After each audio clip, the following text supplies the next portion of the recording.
Somi pembeni ya kufa. Il se trouve pour lui un ange intercesseur. Ce soir, je suis venu me présenter devant vous comme un ange intercesseur. Aujourd'hui. Today.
Allô, bonjour, welcome sur Welcome TV. Nous sommes en direct ici à la télévision. Nous sommes sur Sky 711.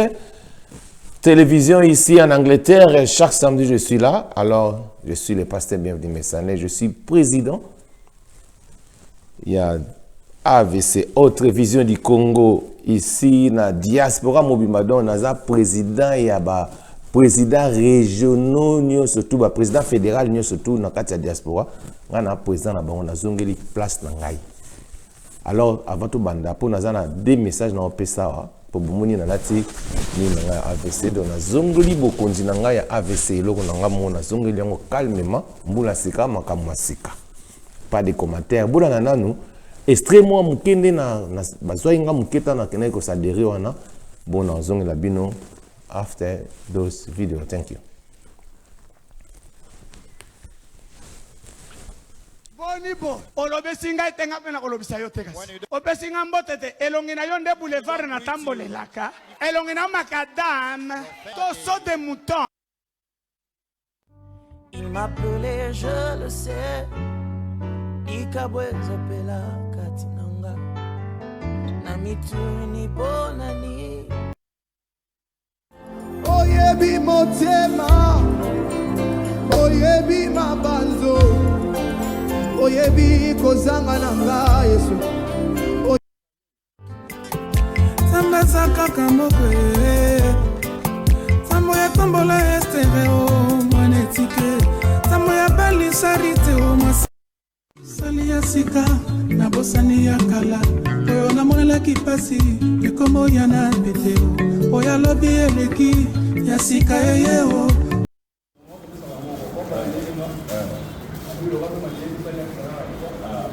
Au fond, on a le mot.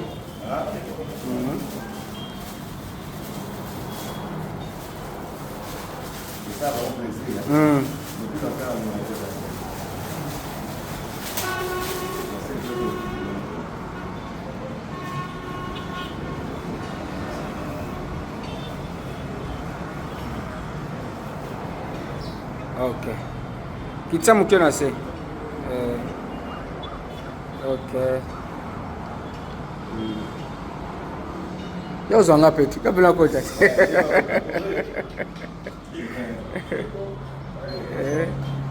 Ba photo ba no finira buto. OK, mais na filmer déjà. Pas de problème.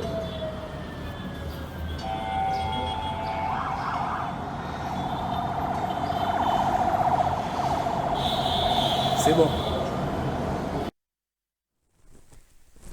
Welcome back. Butcher have shown on the photo. Can you just put that picture for our founder? Yes. Ça, c'est les photos de notre ministre des Sports. Yewana, mais c'est Didier Boudimbo, le docteur, le génie blanc Didier Boudimbo. Na tche photo na Yewana, c'est lui, Yende Mutu Azali, autorité morale ya AVC. Alors bien aimé, na mukili. Ceux qui besoin na mukonzi, na famille, il faut vous protéger.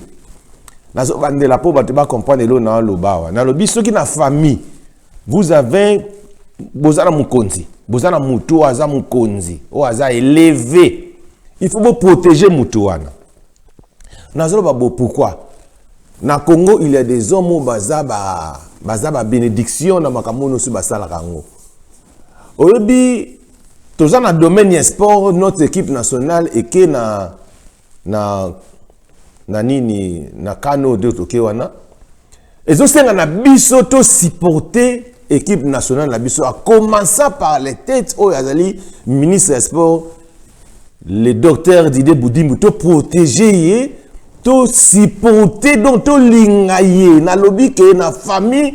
Si vous avez une personne à vous conduire, vous protéger, vous lingaye, vous chérir, et ça une bénédiction. Le pays na biso Congo, muto azana tête ya sport, ezali ministre Didier Boudimbo, ezali mboka na biso, ali moko ya famille na biso, il faut te protéger, te lingaye pour équipe nationale biso ça la bien. Alléluia. C'est très important bien aimé makamona lo bango mona lo kana tima sécurité ezala bongo. Na mboka, lorsque vous aimez une personne en sein loko et surtout na likambo tozolo ba bato baninga football. Les ba passer de nous ba te na zolo ba on tina. Oh tu na lo ba na tina na ozonga la bino sus. Na lobi ke loko la yi azali ministre ya sport, yi azali numéro 1 ya sport. Et au senga na biso to supporter to pe sa chance na équipe nationale na biso ba kende liboso. Ezala bongo. Bien aimé na ça l'émission moko sur sa première émission yo air moko.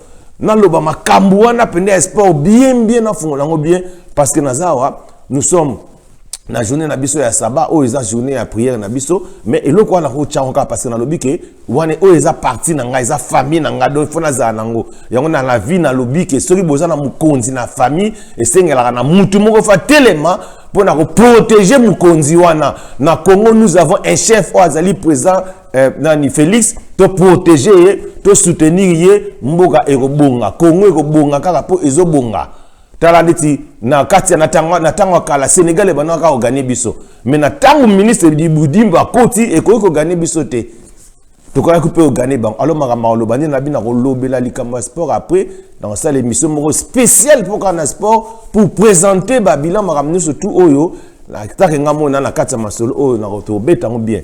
Alors, nous avons nos vidéos, on a, donc, tout le monde avait précisé, apprécié les prophètes messagers de Bota la bonne zone de la vidéo. Je vous dis, moi, je suis fier de cet homme. Mais voici une façon de vous dire que je crois en son ministère.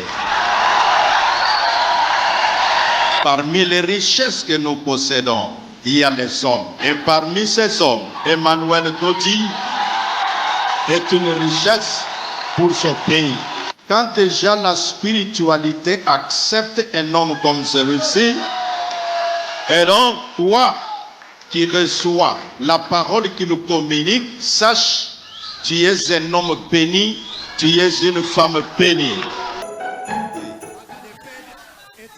Dans cette qualité, l'homme qui est devant vous, votre frère, l'archevêque Jiba, je suis le président de la plateforme des confessions religieuses. Ça veut dire quoi? Les kimbanguistes, les musulmans, orthodoxes, armés du salut, tous ces gens-là, moi je suis leur président. Et à cette qualité-là, je dis, le Congo, la République, mon pays, parmi les richesses que nous possédons, il y a les hommes. Et parmi ces hommes, Emmanuel Dodi est une richesse pour ce pays.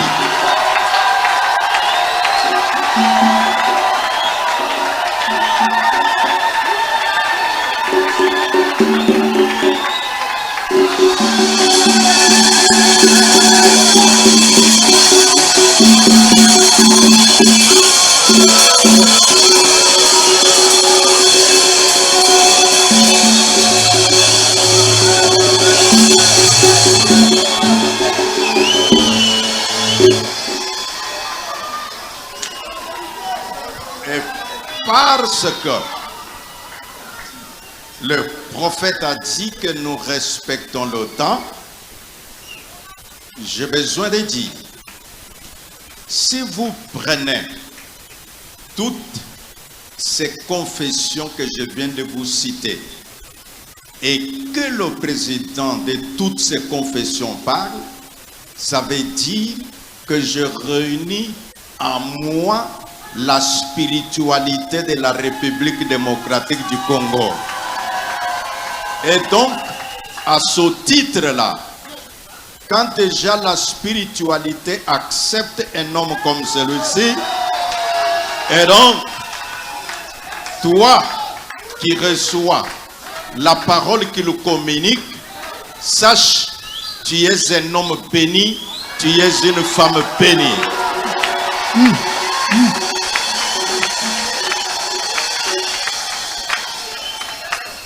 Dans le rapport que mon vice-président, l'évêque Nestor m'a donné, il m'a dit qu'il y a des hommes et des femmes qui sont venus au-delà de la République démocratique du Congo. Certains de l'Europe, les autres de Brazzaville et autres. Et je vous assure, la personne qui a prononcé la bénédiction sur vous, c'est une personne attitrée. Et donc, quand vous rentrerez, sachez que vous avez rencontré Dieu par l'homme.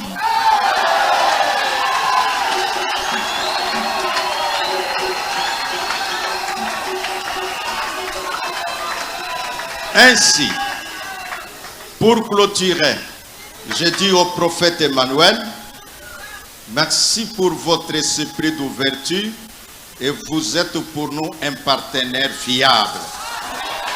Et donc, ensemble, nous voulons faire autant de bonnes choses pour ce pays et ensemble, nous disons à Dieu la gloire, l'honneur, la puissance, la miséricorde, aujourd'hui et à jamais. Et que le nom de l'Éternel soit béni au nom de Jésus-Christ. J'ai prononcé ces paroles, soyez bénis. Merci prophète. Que je vous bénisse. No comment.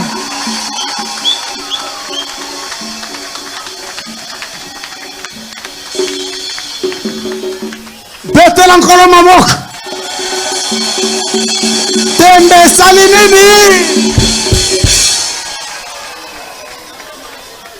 Mokonzi ya milimo ya ba confession ya ba reve akataka makambo te. Siko yo mwana na ye oboyanga. Welcome TV Toti Kolanda kuna archevêque Aouti Koloba yazali président ya ba confession religieuse surtout na Congo. Alobi que notre pays est dans la richesse. Parmi les richesses de Mboka Nabiso, le prophète Emmanuel Dodi, aza parmi les richesses. Nangina lo baboy. Yazali mukonzi ya ba confession religieuse, aza mukonzi ya ba armée de Sali, ba kids kimbangiste, tout l'église de réveil numéro 1 yewana. Il a accepté les prophètes messagers Emmanuel Dodi. Sikoyo yo okouta wapi pona otelemela eloko oyo likambu oyo mukonzi ya spiritualité na bino alobi. Cela veut dire quoi? Nous sommes dans un moment terrible. Nous sommes dans un moment où ezo senga na biso toyeba kondima kabatu na biso.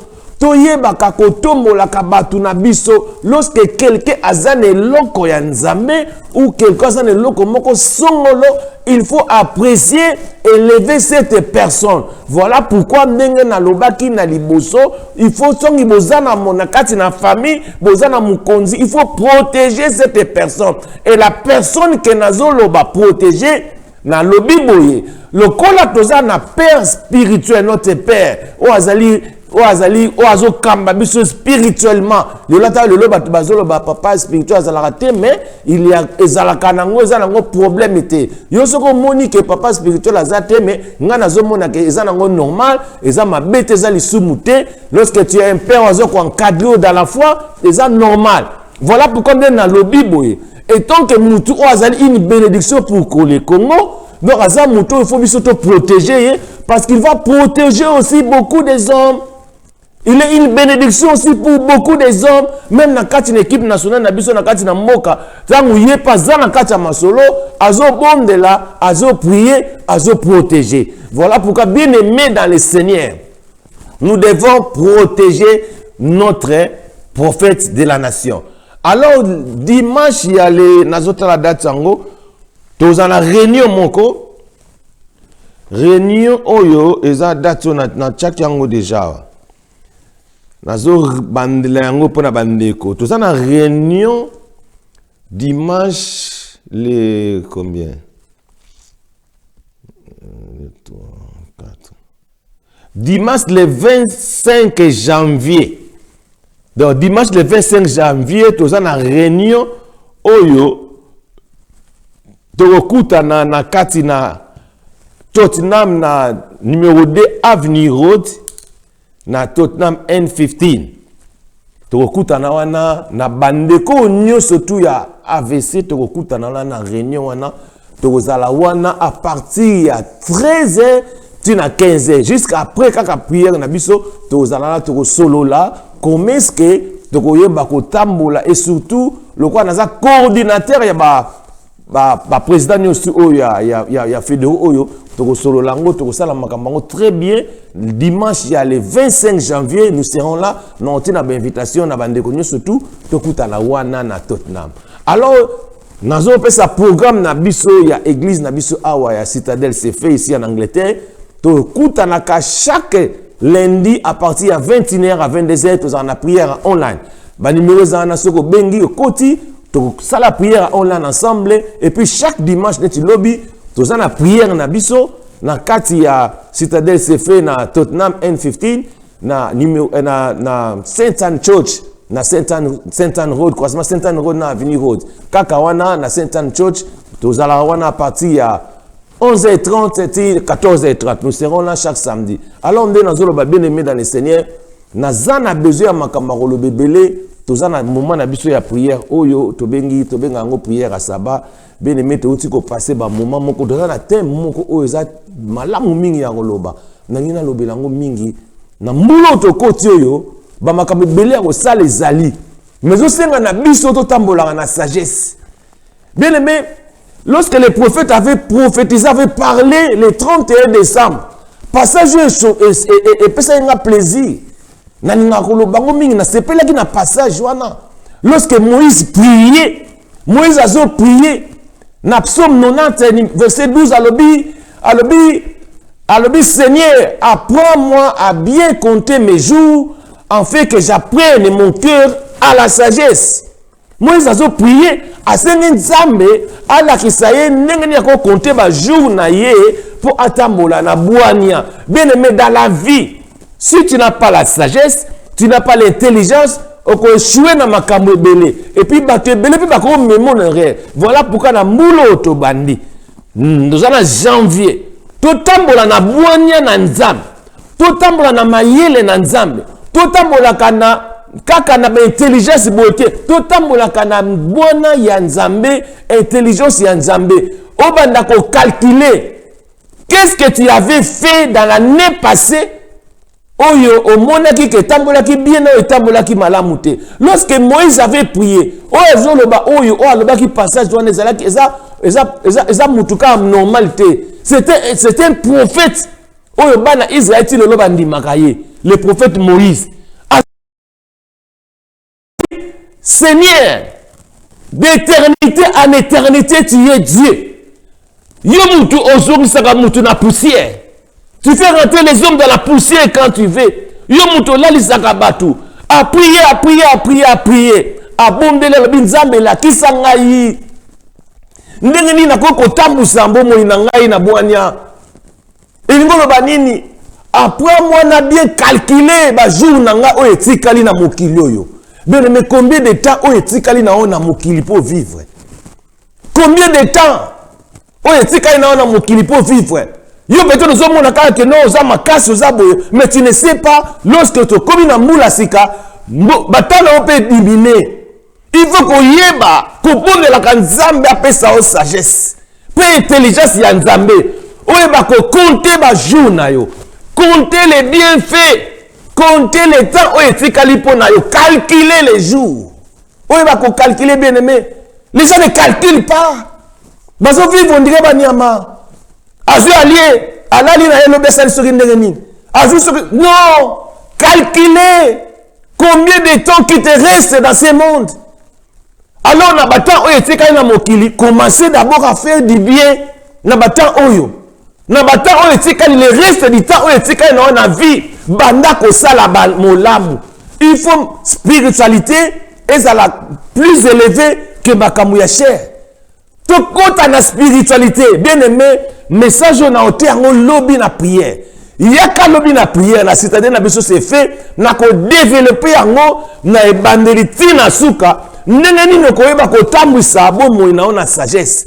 Ndenge nini koyeba kotambwisa vie na ona sagesse. Ndenge nini nzamba kokota na kati na vie na yo pour spirituellement eba ko développer comment est-ce que tu vas vivre affronter makambo koya na sima. Voilà pourquoi bien aimé na komi na suka. To continuer message au lobby na citadine biso c'est fait sur Avenue Road na Saint Anne Church to zala na partir 11h30 bo ratété. Benga batubo yebele to sambela ensemble nzambe apambola bino. Alléluia.